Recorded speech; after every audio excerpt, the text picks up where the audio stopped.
you explain why you're not in agreement for a hyphenated last name that has yours and his last name? So I feel that way because I've done more than I should have. I feel that he hasn't played his part or did his part as their father. Um, and I feel like that should All be right, I know earned. that both are And present. Ms. Latifi, go and proceed. Thank you, Your Honor. The state's approaching on a petition to establish the parent-child relationship. We have a mostly agreed, we have most agreements and only one issue to um, have a hearing on, so I'll read the agreed portions. Parties are in agreement to have a temporary order with a return date of October 16th to give the father an opportunity to gain employment. Parties are in agreement to establish Mr. Jones as the parent, as the father of the two twins, as the DNA result came back positive. The dependents are on the government medical plan. Parties stipulate there's been no acts of family violence in the last 2 years and no need for non-disclosure. Parties are in agreement to be named joint managing conservator, with the mother designating the children's primary residence in the Dallas and contiguous. All right, guys, the tension kicks off instantly. The judge dives straight in, asking why the mother refuses to give the twins a hyphenated last name. Her answer? Pure emotion. She's done more than her share, while the father hasn't stepped up. As the courtroom quiets, the state outlines the petition: paternity established, father unemployed, and child support temporarily set. Everyone's nodding except on one issue: the name change. That single disagreement sets the tone for what's about to explode next. U.S. counties. Father is currently unemployed, but is in agreement to be enrolled in the Choices program today. Parties are in agreement for the father to have the state standard possession, but with a weekly exchange instead of first, third, and fifth weekends of the month. The state calculated child support using the unemployment standard on a temporary basis, setting child support at $266 a month beginning September 1st, 2025.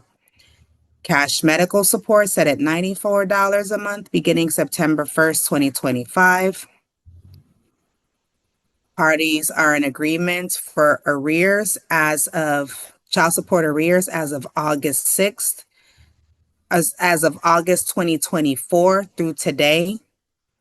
Arrears in the amount of $3,295.74 as of August 6, 2025, to be repaid at $40 a month beginning September 1st, 2025.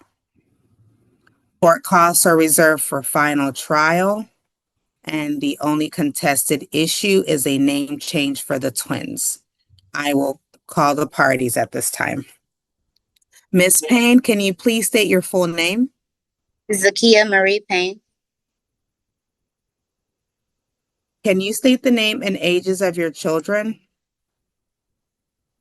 Zarai Marie Payne, 11 months.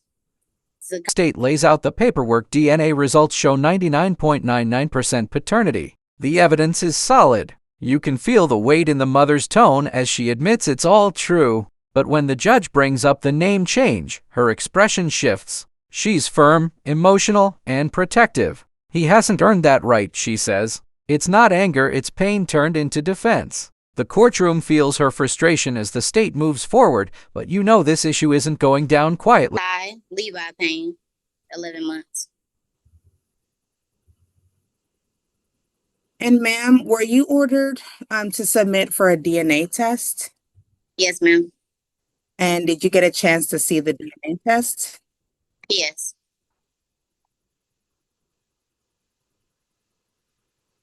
Your Honor, may I share my screen? Yes.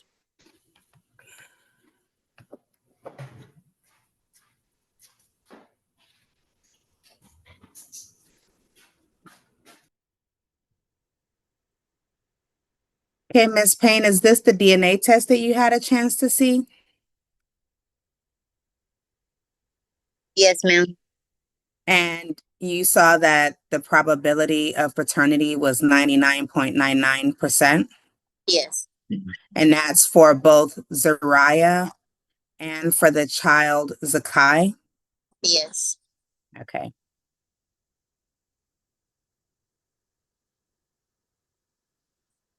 Your Honor, may I stop sharing my screen?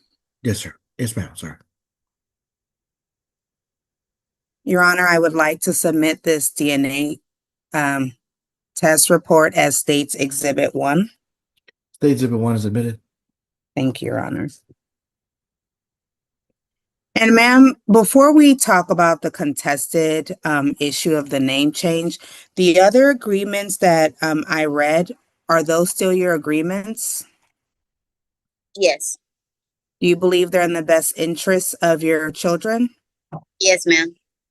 And would you like are you in agreement for the court to accept your agreements today? How things heat up. The father, Joseph Jones, takes the stand. Calm but defiant, he wants the kids to carry his last name. They're my kids, he says proudly, trying to prove he's done his part. He admits being absent for a few months but insists he's still been a father. The courtroom energy shifts. This isn't just about paperwork anymore. It's about pride, recognition, and what it means to be a parent. The tension between love and responsibility couldn't be clearer. Yes, ma'am. Okay. Now, the issue that we're not in agreement with, the children's name are Zariah and Zakari Payne, is that correct? Zarai and Zakai Payne. Yes. And you understand that the father is asking for a name change? Yes, I understand. And you're not in agreement for a hyphenated name, is that correct? Not at the moment. Can you explain why you're not in agreement for a hyphenated last name that has yours and his last name? So, I feel that way because I've done more than I should have. I feel that he hasn't played his part or did his part as their father. And I feel like that should be earned, and he should be able to work his way up, and then we can come to that. Okay. I pass the witness. Okay. Court is witness. I'd like to call Joseph Jones. Yes, ma'am. Mr. Jones, can you please state your full name? Joseph Jamal Jones. And sir, you saw the DNA test that I showed earlier, Yes, ma'am. and you're in agreement to be established as the parents of both children today? Yes, ma'am. And did you hear the terms that I read as an agreement? Yes, ma'am. And are those still your agreements? Yes, ma'am. And you believe they're in the best interests of your children? Yes, ma'am. And you're asking the court to accept those agreements today? Yes, ma'am. And All right, guys, this is where the judge steps in strong. She's heard both sides and she's had enough of the back and forth. With authority, she reminds them that a child's name isn't something to be earned. Both parents are equal under the law. The final word lands heavy. The twins' new last names will be Jones Payne. Boom! You can feel the weight of that decision echo through the courtroom. Justice isn't about emotion today, it's about balance, fairness, and finality. sir, you are currently unemployed, correct? That's right.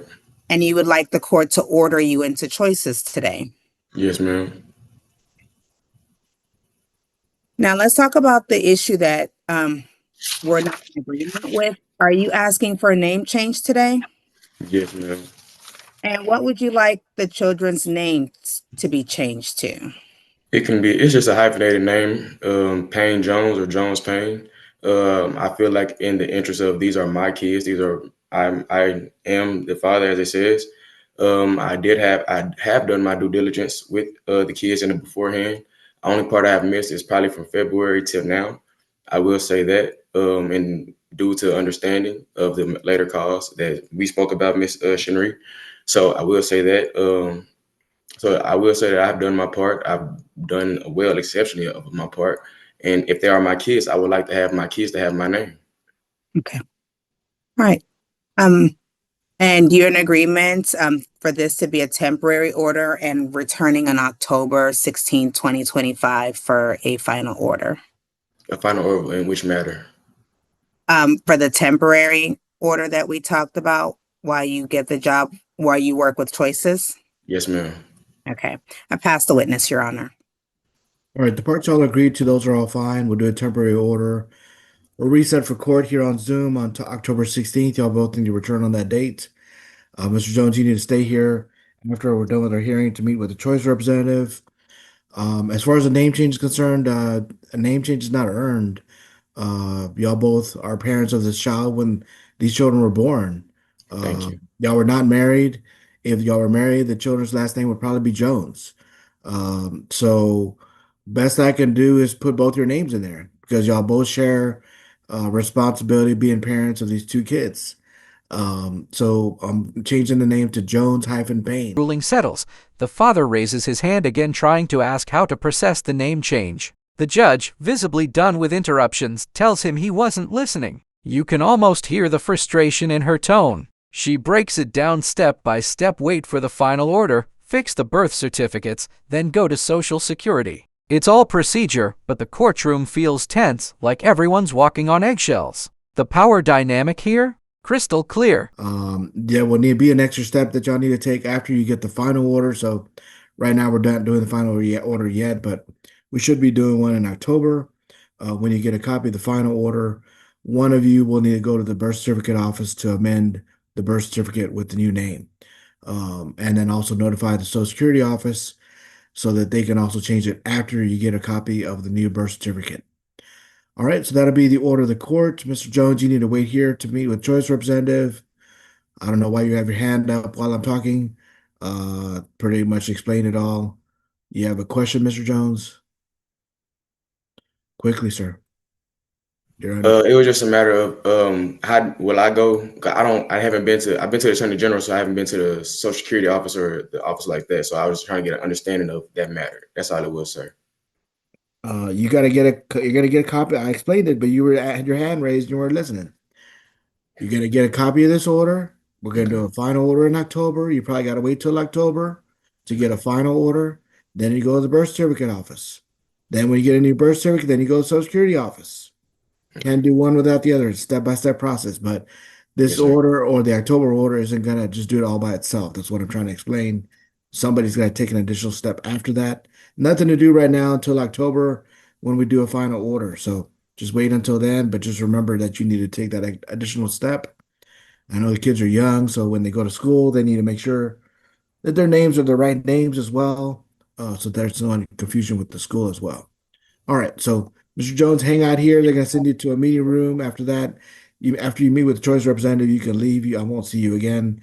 And Ms. Payne, you can go ahead and press leave to exit out for the day. All right, thank you. Thank you. Thank you, Your Honor. May I be excused? Yes, ma'am. Thank you.